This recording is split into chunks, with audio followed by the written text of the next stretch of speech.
Sorry, your microphone's muted. All right, sorry about that, folks. Zoom died on us on this end. So the process exists and it's a local control process. It's supposed to be totally autonomous. The trustees have unilateral authority to do it. The Department of Public Services somehow decided that we have to send them like a one-page memo to say why you did it. And they're supposed to not really ask questions, they just put it in a file. Remains to be seen if that's what they'll do, but if they start giving us heck about 2%, we can just go back and file an actual rate case and know we're gonna get 40% of it. Which is kind of a pain. So that's our current thinking. But again, all this will be influenced as we actually put the numbers together in a much more detailed way in the coming, month and a half. The plan would be to have this, to you, the first meeting in December, for first review, and then hopefully the second meeting in December ready for a vote. If not, I don't want to go past the first meeting in January because really should not be running far into a year without an approved budget. But we'll take as many as is needed to be all be comfortable with what we're doing. But that's kind of our timeline, what the drivers are. So, any questions on that or items that you would like, Vern?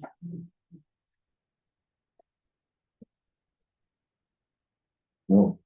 Probably will have some increases and they shouldn't be big. It doesn't mean it won't hurt people because everyone's feeling fighting for pinch now. We get that. But, I hope we can keep them absolutely tiny as we can.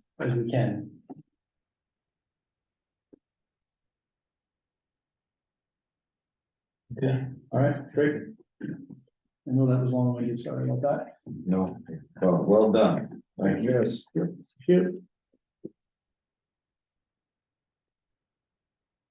The next one is just if you want to have any follow-on discussion about the joint meeting. I don't even know if you want to have any discussion. I know that like the town plan came up and downtown designation, and I know there's been rumors flying about all that, and so I suspect that's why some people are still here sitting in the audience and on Zoom. But I don't even know. I don't know if there's anything about that you want to talk about or not. It's totally up to you. I just figured it seemed appropriate to put an agenda item on since we just had the meeting to see if there's any follow-up you wanted to discuss. You may not.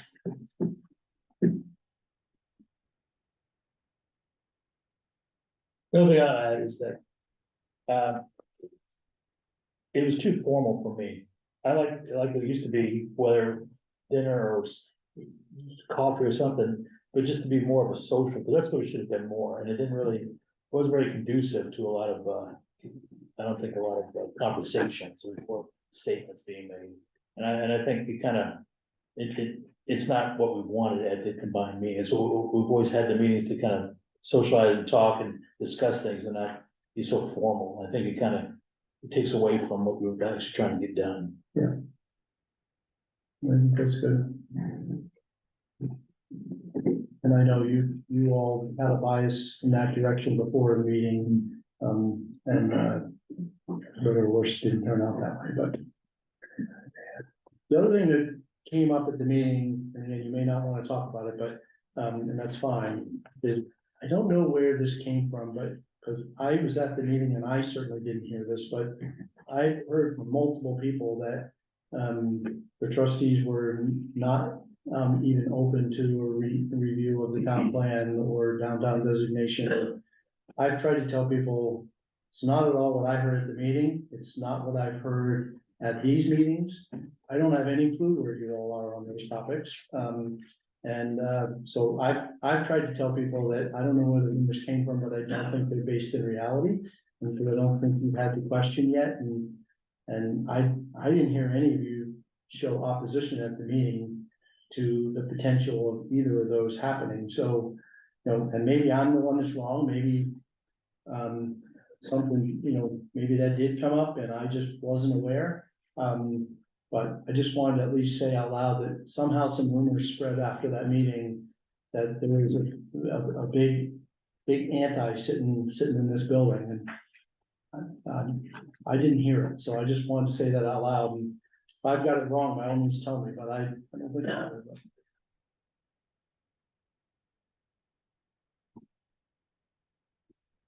Was there. I'm not sure where that came from. Yeah. I have no idea where that came from. Yeah, me neither, so, When in doubt, call the chair or call you. Yeah. Yeah. I'll say one thing about, Morrisville County Planning Commission. I was on that planning commission. Yeah. And I served out my term and I thought, Morrisville got nothing out of being a member. Yeah. Okay. And, reading through the summation of our history with them, the last time around, we approved something and apparently the administrator changed it after we approved it. With no public hearings, this thing about the gravel pits. Hmm. And then he did that ostensibly to get the plan approved. And then they informally approved it, and they rejected it. So I don't really trust the thing they did. Okay. And as far as, the new administrator talking about the sidewalks. Well, the sidewalks that he was talking about aren't really in the designated downtown, maybe 50 feet of them are. Because it goes in like one house off of Elmo Street, but you're not gonna be paving all of Port Street with that money.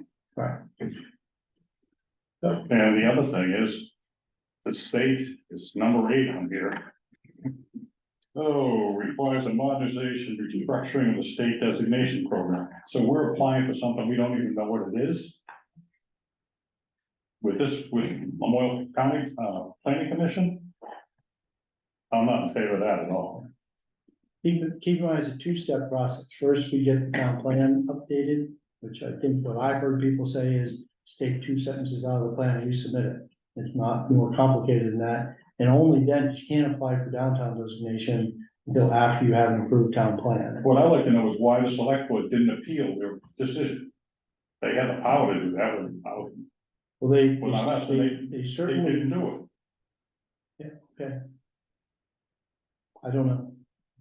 What's changed is that we've got a couple of new select board members who think they can get free money somewhere. And all these grants are competitive, they don't just give them to you because you asked for it. And I was on the planning commission when Memorial Housing put in for their grant, and they didn't get it. Well, they said they didn't get it because they didn't have the points for a downtown designation, but if you read it, they didn't get it because they applied for it late. Yeah. So what we're hearing and what they're saying and what's the reality is a different thing. There's a couple pieces about downtown designation in there, Bob. One is that, you, in many processes, you get extra points for being in a designated downtown, so it doesn't guarantee you a win. I mean, a lot of people can apply for that bucket of grants and other types of things. And then there's a whole separate piece where the competition can only be other designated downtowns and nobody else can apply. So you actually get access to a whole new realm of funding opportunity that you're just not eligible for. Well, in the instance I'm talking about, we didn't have the downtown designation. Memorial Housing Partnership did apply. They applied late. Yeah, well, that was a mistake by them. And then they're claiming they didn't get it because they didn't have those 2 extra points. Right. Which was nonsense. So that's nonsense. My only point is there are some. Yeah. You, in all competitions in Vermont, you tend to get some bonus points. And then there's a whole nother bucket that is restricted to only designated downtowns. And another thing is, I think the DRB can approve what, 32 units? Tom, you had the number, that you don't have to go to Act 250 anymore. Mhm. So you want to give up that review? That's what has to be considered. Yeah. Those are the real issues that both the select board and you all will need to consider in deciding whether or not to apply for designation. My point of bringing it up was just, the notion that you already decided, is not at all what I've heard. There are definitely things to talk about, for Yeah. sure. But no decision's been made for it or against it. But the first step is to try to get an approved plan. It's not even worth doing a lot with the downtown designation until you have an approved plan, because you're not eligible until you have that, as I understand the process. I used to be on the downtown board a million years ago, It's evolved a lot since then, so I am no expert anymore. I was 25 years ago.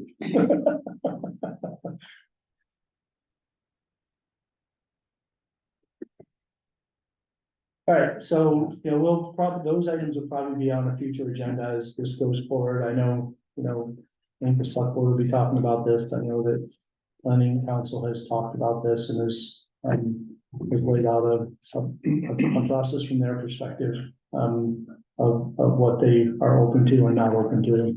So, Now, can we open this up without having any public hearings? I think my understanding, and again, I've not studied this yet, Bob. My understanding is that to do the town plan update, the rewriting is a fairly, if it really is as limited as I've been led to believe, which is take out a couple sentences and not do anything else, that's easy.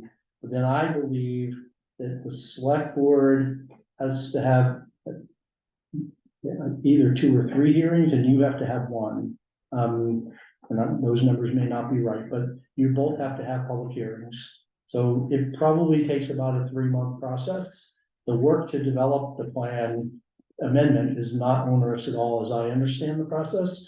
But it will take some time because you have to have, you both have to have hearings, and you gotta land in the same place after the hearings. And then that plan could go to the Memorial Planning Commission, and they would vote at that point. It goes to them and then it goes to their other board. It passed the first level last time. Well, that's the advisory, their committee that deals with this, and then it goes up to the board. So yeah, that on their side tends to go through 2-step process. If you make changes suggested, it's exactly what they asked for. So it shouldn't be. We did that last time, it was still rejected. Okay, I wasn't here. When I got here, what was going on was about the fight about the transportation language. And they said, if you take these 2 sentences out, you get approved. And it didn't happen, and so it got rejected. But I don't know, I came in at the very tail end, so I don't know the history at all. So what do you think about us? Well, I'm. Permission to speak from the chair. Go ahead. Okay, good. Sorry about that, Tom. So what happened? Well, I'm here really trying to build a conciliatory bridge. I think it's a net positive step forward in general. I can't speak to specific positives. I think Todd's right, there needs to be some sort of benefit and else is done, but we have clear indication, we believe that it's just an amendment. Right. And yes, we have to go through the public meetings, but if the planning council has assurance that if we amend the sentences and we agree to amend at a future meeting, the village trustees agree to push it forward, the select board agrees to push it forward, and we have some clear indication from LCPC, which I've talked to Judy a little bit about as well, that they will push it forward and there will be no shenanigans was the word I used, then we would do the work. It's not a lot of work if everything happens in lockstep. It just needs to be scheduled, basically. And we propose to do that in 2024. Okay, thank you. Now, Well, I was just wondering about the cost benefit analysis you're talking about. What's that related to? Well, that would be. I mean, the planning council is kind of wanting to avoid really discussing it. There are benefits to downtown designation. Just make sure we don't lose more than we gain, kind of thing. Right, it's just that, but there's work going into correcting the town plan such that everyone will vote for it. Yeah. It's not, what I'd like to avoid is that we get into a debate about the value of grants that could be applied for in the future. I myself haven't seen a clear list, no clear list has been presented about really what we could get out of this downtown designation. But what I said at the outset here is, I think still true, we would all consider it a net positive step forward. And maybe after that point, these kinds of grant opportunities would become known to, folks like Tricia, who started the meeting with this request. Or, you know, Todd Planning, or anybody really can, if we have the designation, they can apply for it. Which is, again, that next positive step, I think is important. Yeah. For the value, I don't know, and I don't think it's worth debating really, if this is just an amendment.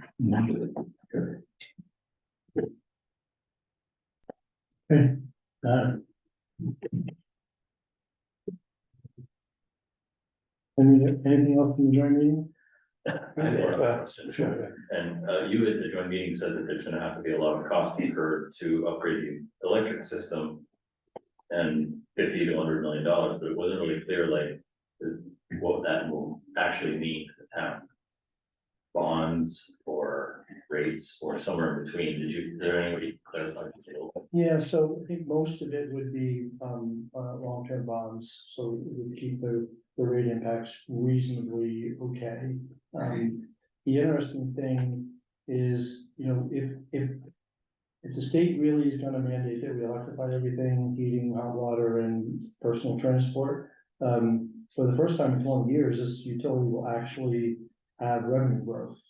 You know, since 2000, no utility in Vermont has had revenue growth, because sales have been flat because of efficiency gains, which on one hand is good, but if you run the utility, it's not very good, because your sales every year are the same.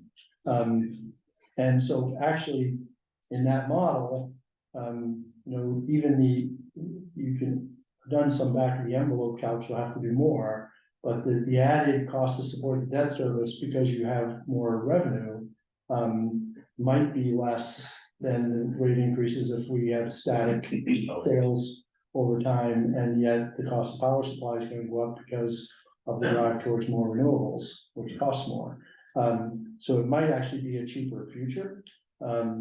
You know, but there's a lot of what ifs in there for sure, but we would definitely do most of it on long-term borrowing, without doubt, and, but it will certainly change a lot of how this place runs, because we use, at least on the electric side, pretty massive expansion of every part of the system. Talking about like 2.5 times the system.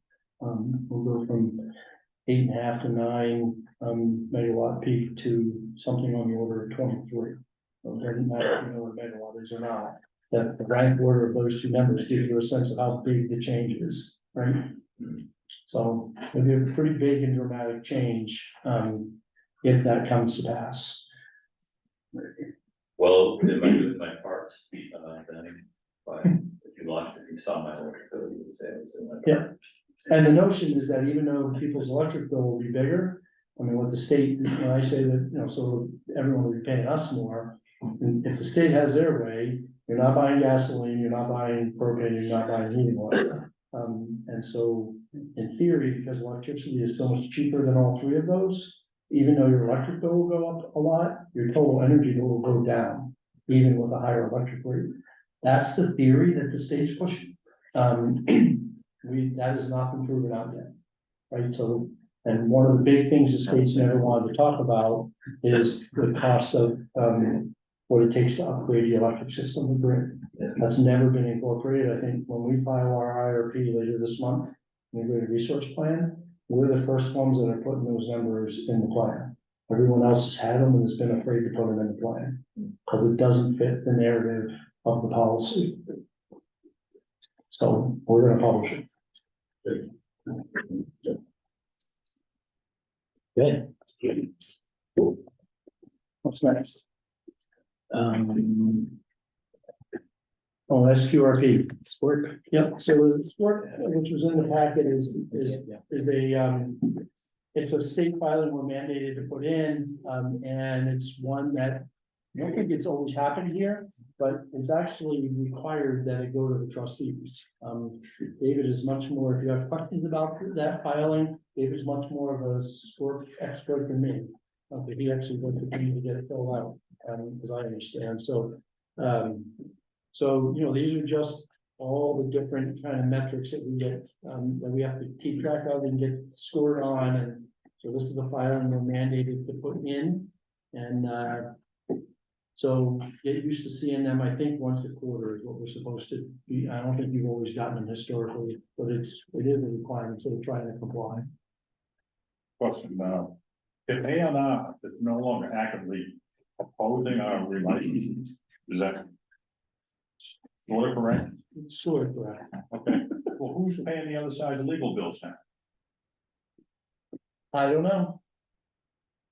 I mean, if the state isn't opposing it, are they paying the legal bills for, the trout group and the kayakers and the rest They of them? never paid their bills, so I don't know who's paying for that side. Who's never paid their bill, the state? The A&R never paid for BNRC and Trout Unlimited and all those guys. And they were carrying most of the water, that's really what you're talking about, Yeah, because they were involved. Now, when we get back to actual work in front of her, how active will those folks be? I don't know. But remember, the state's position is we're not fighting you, but if you can't convince all those other parties to come, then we're not gonna be supportive. well, if those other parties don't show up in court with a lawyer, that's their problem, right? Yeah, but it doesn't mean if we can't get them all to let go, all those other parties, then A&R will no longer support the settlement. There's some real backbone down there, huh? I know. So. Any questions on the SQRP? Because it's a detailed file and not much really, if you ever have questions when you see them, it's no problem, you know, by all means ask. My guess is for most of you, a piece of paper like that's gonna make your eyes roll back of your head. Poor David, he has that every time because he has to fill it out, so I'm sure his eyes do a lot of banging in the back of his head when he's filling it out. So.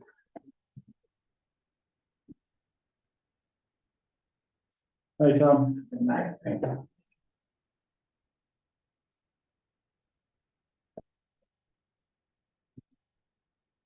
Good going on with the cash flow report. All right, so this is our first attempt. We told you when we were figuring out cash flow issues, you know, how we're gonna manage with cash flow with the lack of the rate increase and all the cost with FEMA and all that. We told you, you know, at least once a quarter, we'll get you a report. So it doesn't really tie off to the end of September. Penny ran it on the 26th of October. But I mostly just wanted to get one in front of you to see if this is the right type of information.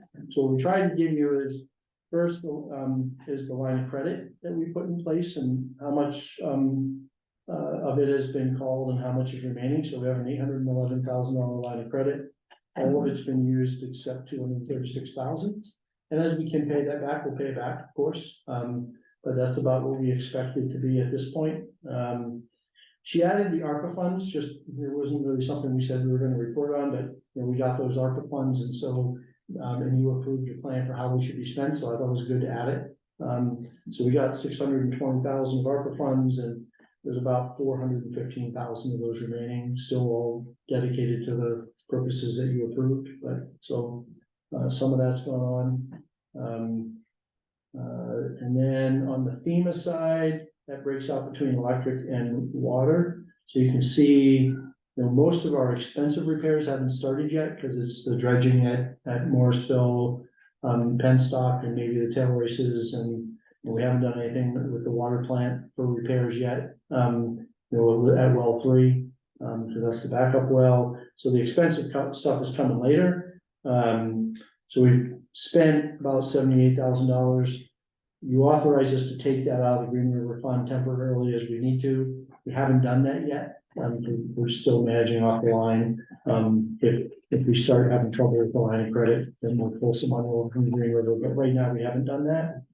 And now on water, we spent about $95,000, and that's been just used out of the cash flow and water. You recall we got rid of the money market to increase the available cash in water to help manage this from a cash perspective. So. And then we have not pulled a construction loan on the Cages Fall vertical rebuild. We haven't spent a lot more, you know, here it says around 19,000. Believe me, we spent a lot more than that. We haven't gotten bills from our contractor yet. I mean, the whole thing's been torn out and it's about half rebuilt at this point. So there's some really big bills coming, but they're not on here because we don't know what they are, we haven't seen them yet. But this does not reflect how much of the project is done. That unit, I would guess, we haven't talked to Ken in a while, but I'll bet you it's at least 60 or 70% at this point of the project. They should be getting to the point where most of the parts are rebuilt, and they should be wanting the schedule coming back up and putting the whole thing back together is what I would anticipate. And then we'll see if we need to, depending on timing, if they really hold all the bills to the end, we may just do the final loan and never do a construction loan. But if they send us a $600,000 bill as a interim payment, we'll be pulling the construction loan so we can keep cash flow. So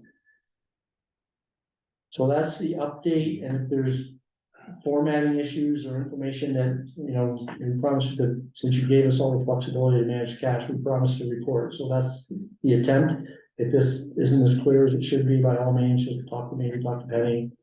Point is to get you what is useful to you.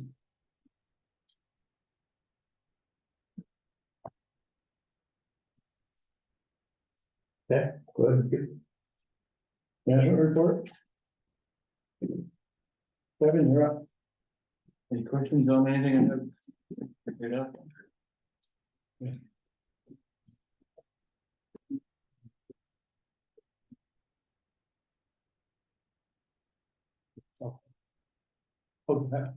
We started testing, the new brew in town.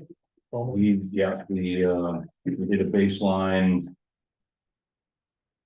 last spring and, Dan went down and grabbed another sample 2 weeks ago and still no sign of any movement, but it's just one day. So we're gonna keep hitting different days during the week and see. So you having issues getting a truck in there, a tanker to? That's what we've heard. Yeah, how they can do it. I heard that, he was complaining at a select board meeting that, you know, the way they repaved it, that he can't get in there. With the truck, so I don't know how he's gonna get his waste materials out, but the other thing I would say, Tom, is I have Penny monitoring, water usage there as well. Cause in addition to him testing the manhole in the middle of Portland Street to see if what we find there. If all of a sudden there's a spike in water usage, we're gonna know that, you know, heavy duty brewing has begun. And then we'll be able to monitor even more carefully. You know, I walked back there after that last meeting, we were talking about that. But they couldn't get a truck in, they've got a loading dock there, I know. but they put the parking spots in, so you can't, if anybody's parked there, you can't back up to it. Well, the point is, that's not his land, so he put a loading dock in, backing up the property that wasn't his. And he didn't get approval from the planning, from the town, to get a dedicated space for a truck for his loading dock. So, I mean. I don't know what to tell you, there was definitely a communication breakdown. Oh, yeah. He schedules a truck when there's no cars there, No problem. no problem. Right. So, but yeah, we are monitoring this. I just wonder, I mean, it's been open for, how long now, but where's all that water or waste going? Well, you're not using any You can't get a water, truck in so there. what I'm hearing is they're not brewing large scale. Yeah, they're still playing around with recipes and stuff, and so there's nothing large scale yet. Yeah, the other place isn't brewing, Correct. Lost Nation. so those numbers you gave us for the BOD in response to the planning board's, questions about our sewer capacity. That takes into effect that other brewery isn't operating. Those percentages are about the same whether they've been operating or not. I mean, obviously, they're not a huge brewery when they were operating, it's about, what are they, like 50 or 60 pounds of BOD. So it's not trivial, but since we have all the side streaming happening, before that, it was a big number. Yeah, But since that, it might change our BOD number by 1% or 2, but it doesn't change it by 20 like it used to, you know, so. So the changes helped a lot.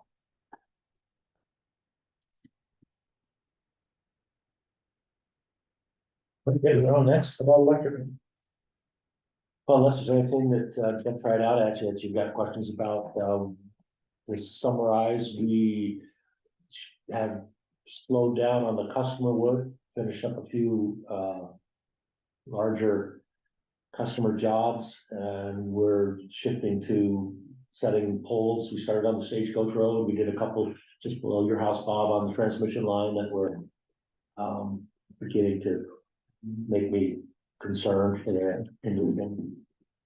The tree trimmers had finished up this week. They trimmed 7 3/4 miles this year since May, so about 5 months.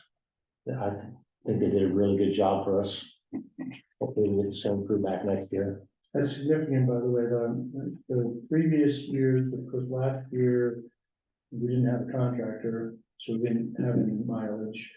But back before that, when we had a contractor, we left money. No, actually, for about the same amount of money, we were doing, 1 year we did 6, 1 year we did 6.1, so these guys were pretty efficient, is the point. For sure. Which is good, it was a good experience for good value for us.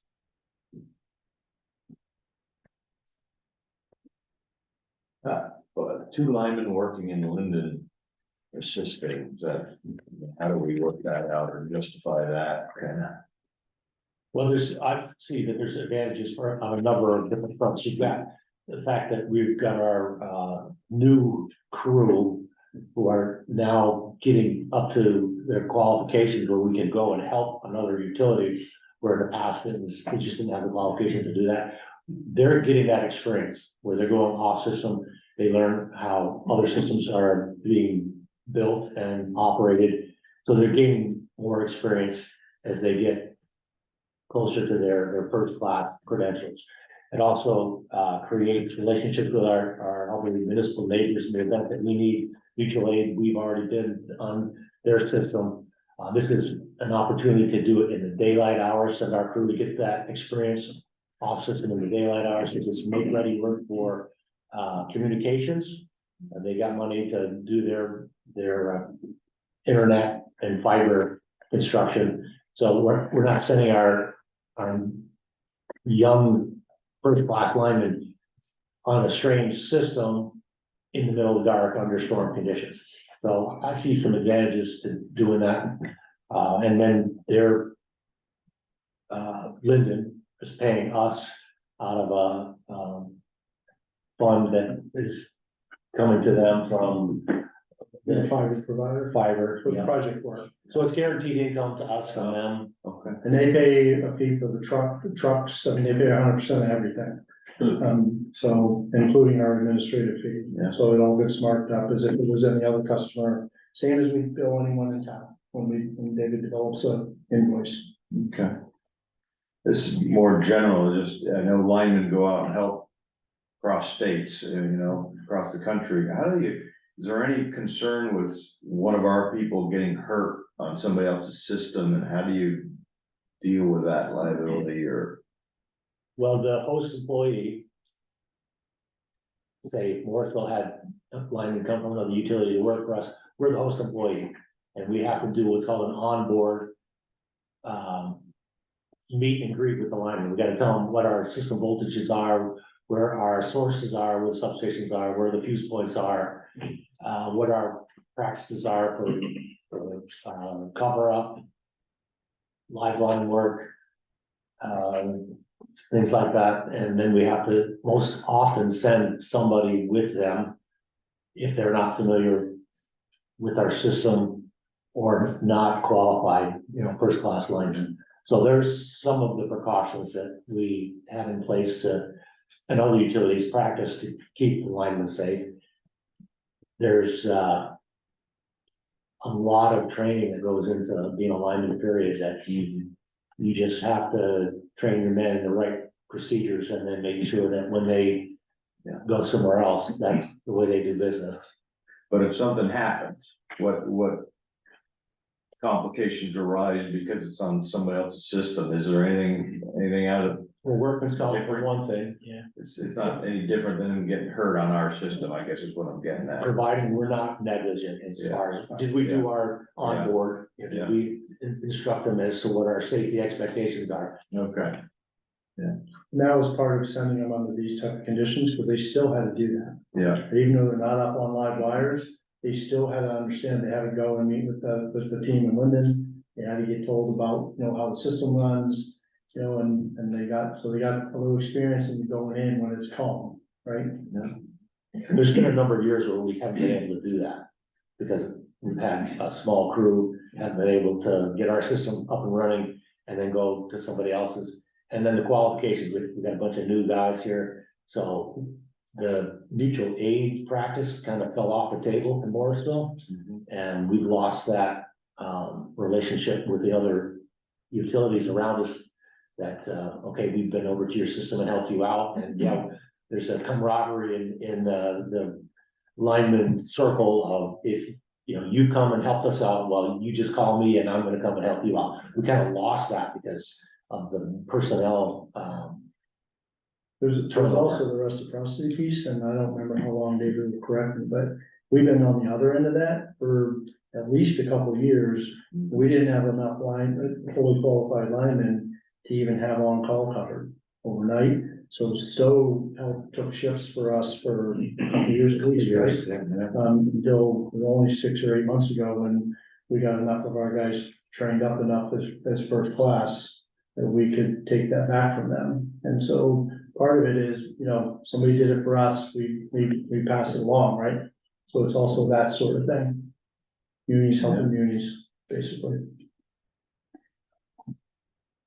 And there's usually been a good relationship between the munis and the co-ops too. It's not that the munis and the co-ops would never work with GMP, that's not the point, but the co-ops feel a little bit more closely aligned with the munis, and the munis with the co-ops and an independent privately owned utility. That's nothing anti-GMP at all, I don't mean it that way.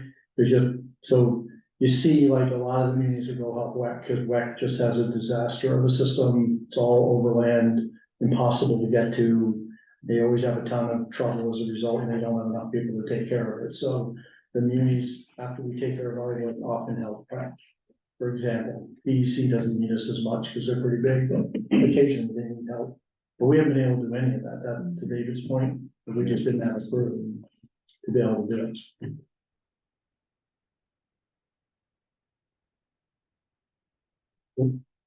Yeah. Any questions on what you got from Penny? The only thing I know is this invoice cloud. This is the new online payment system that's coming probably in December. The front office is all going through tons of training to help the public understand how to use it. It's supposedly pretty easy, but we know that everyone's gonna have questions. We expect the volume of people walking in to pay their bills and the volume of phone calls will go way down once this is up and running. It's a pretty slick system. The public's beginning to understand it's coming soon, and they're pretty eager. Our customers are pretty eager for it. So it's been a big effort by the front office team to kind of make sure they're ready for it when it comes online. So of those items that she put, I would just highlight that one. I was gonna ask about that one, and that I read the blue flyer that came with the bill that talked about that, but there wasn't any proposed date or, it's happening such and such. So I was going online trying to see, well, is it already up, or, I'm just saying that it's fine, but maybe that confused people by not having any. It might have, because we've had a lot of people come in asking if they could sign up If for it. it was already. And I think what we tried to do, because we previously had a date from Invoice Cloud when it would have been live, which was like last month. And it didn't get done in time, and now they're telling us the date in December, and I think there's just a reluctance to put it into a live date because of, the first date wasn't met. So, but we're trying to make sure people know it's coming so that we don't lose their appetite to do it, because it's much easier. Yeah. So we'll keep you in the loop on that. And then let's see, online stuff. We had the big meeting about dam safety for Green River with FERC, the meeting FERC wanted, so, after all the brouhaha, about FERC being mad because they didn't know what the state was doing with their dam safety study and why we weren't going forward with our own. When the state explained what their scope included, the FERC response was, well, Morrisville, now we understand why you don't want to do your own study, because we're doing 3/4 of it. So it turned into a bit of a nothing burger, because Burke was like, now that A&R's explained what this is the study they're doing that the legislature funded for them to, as part of their consideration of if they'd ever buy it from us or take ownership of it, of Green River. And A&R's already said they don't want it, but they have to do the study. And the reason we didn't do this for required study, we didn't start because I saw an early view of the scope of work and I was like, that's 3/4 of it. Why would I pay somebody else to do exactly what they're paying somebody to do? It's just, well, I'm not gonna waste ratepayer money. That's ridiculous. So FERC is entirely fine. They understand it's gonna be another year because the state gave their contractor 9 months to do their study and they're just starting. So and then we have to get the engineer of record, which is H.L. Turner, they're our engineer. Since they didn't do the study, they'll have to review the study the state did and then supplement it. But they have to basically certify the state's study, because they're the first engineer for this project. So Will they then have to scope out the rest of it? You said I have them doing it now, because Oh, okay. I got, once I finally got the final scope, because the Yeah. state was being very evasive about, well, here's the scope, but we didn't actually hire him to do all this. Yeah. I was like, well, why did you write a scope that you then didn't have him do that whole thing on? But when I finally got that clarity, H.L. Turner has that, and they're starting to scope out the pieces that A&R is not doing now, so I can get them to do that in the same 9-month window. So then H.L. Turner just has to review what is in the state study to see if they believe it's sufficient. And cybersecurity, I'm gonna put this on a future agenda because we've got some slides coming from them that I think you'll be interested in.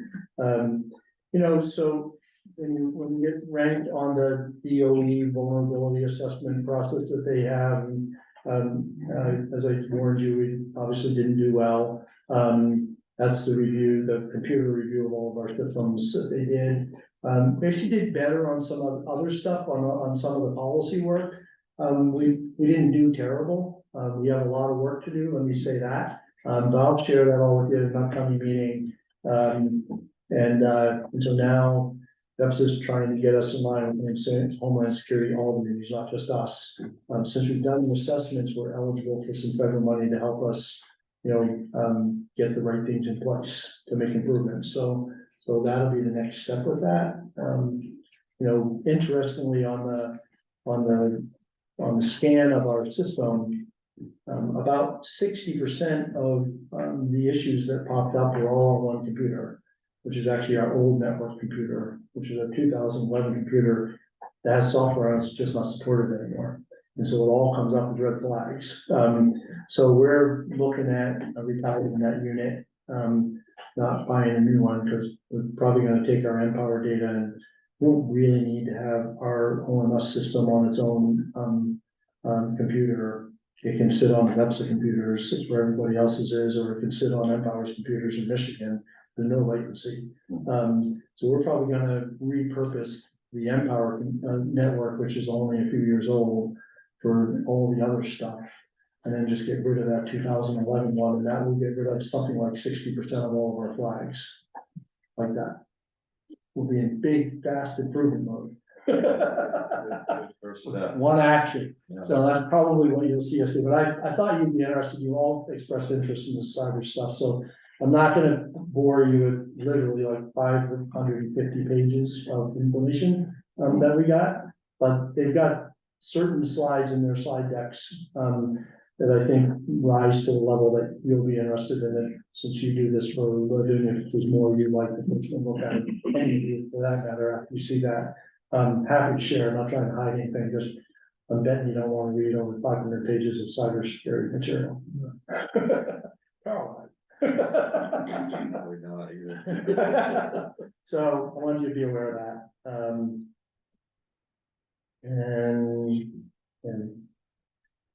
anything else, just if you're questions, I'm happy to answer. The battery proposal there, or? Yeah, the big battery proposal we got to put in to DOE, nobody in Vermont got funded. apparently, so, and it's funny, because we had given every indication that they really liked that proposal, so we haven't got the wherefore and why, we haven't got the debrief yet. That means, we had one in there, in that proposal, so, the free 1 megawatt battery is not coming. So we'll have to figure out a different way to start adding some battery technology to our system. It probably means we'll move away from direct ownership and more into the service contract, but we'll figure that out. The one site that, is next to has solar, which is also right next to sub 3, that could potentially, if wired correctly, feed, the circuits off 3 and even potentially 5. So it could really have a lot of, it would require some additional, wiring to be put up to make it function work, and David and I gotta work with our engineer, Matt Donalds, on that. But if it was done correctly, that's a really good location for one, and, that solar developer had that in mind when they built the solar and have site control of a place to put one, so, and they're in the business now of managing batteries, so they're gonna give us a service contract proposal for that site. Should be a good first place to dip our toe in. They're really expensive. I would expect the services contract to look something like 50,000 a month. And we'll save more money than that in our energy bill, believe it or not, by having that battery sitting there. We'll probably save 65 grand. So we'll net 10 or 15 grand savings a month if we enter that sort of contract. So they're gonna own the batteries. In that case, they own it. I still ask them to run the numbers with us owning it, because I want to see what the numbers are.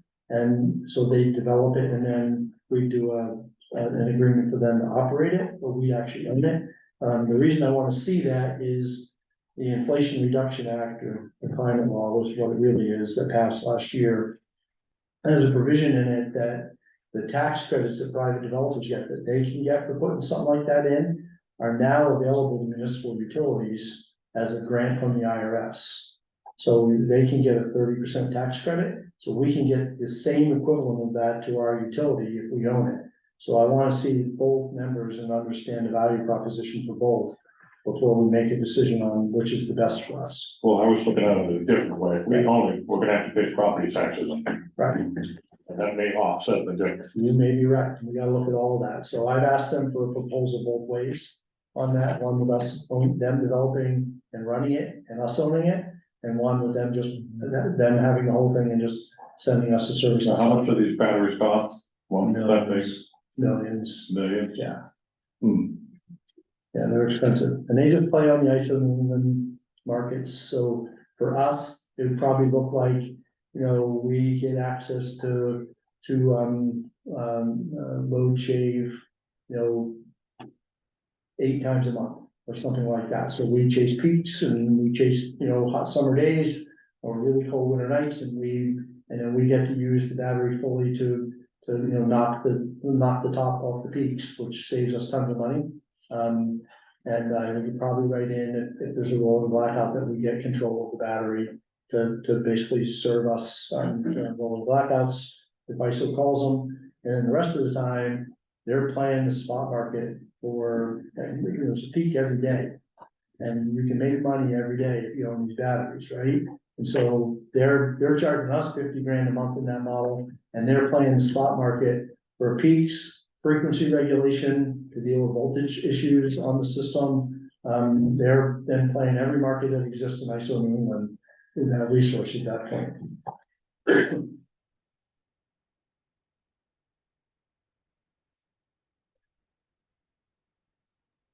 Any other questions?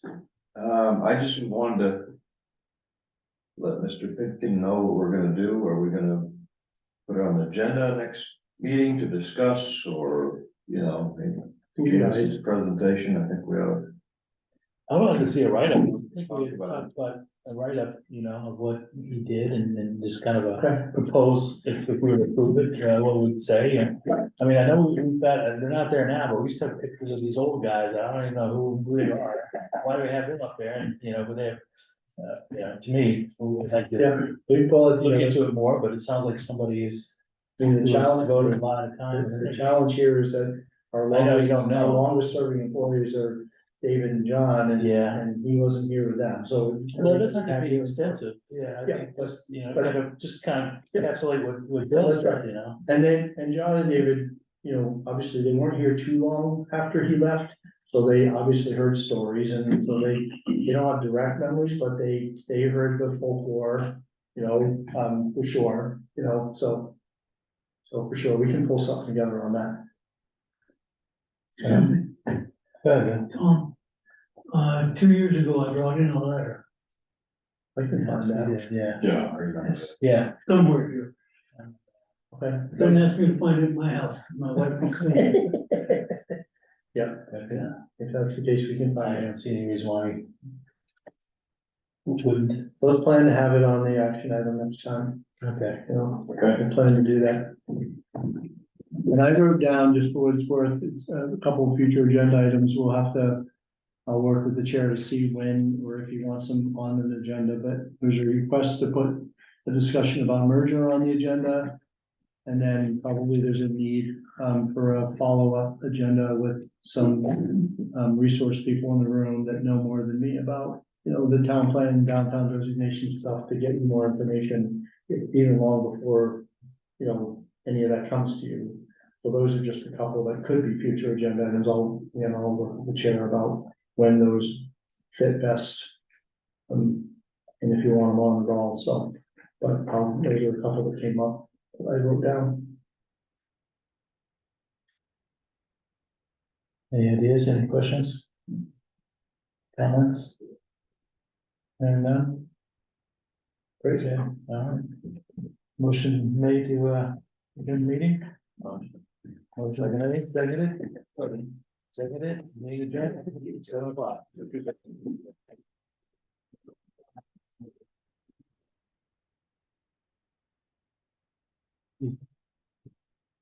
Well, but-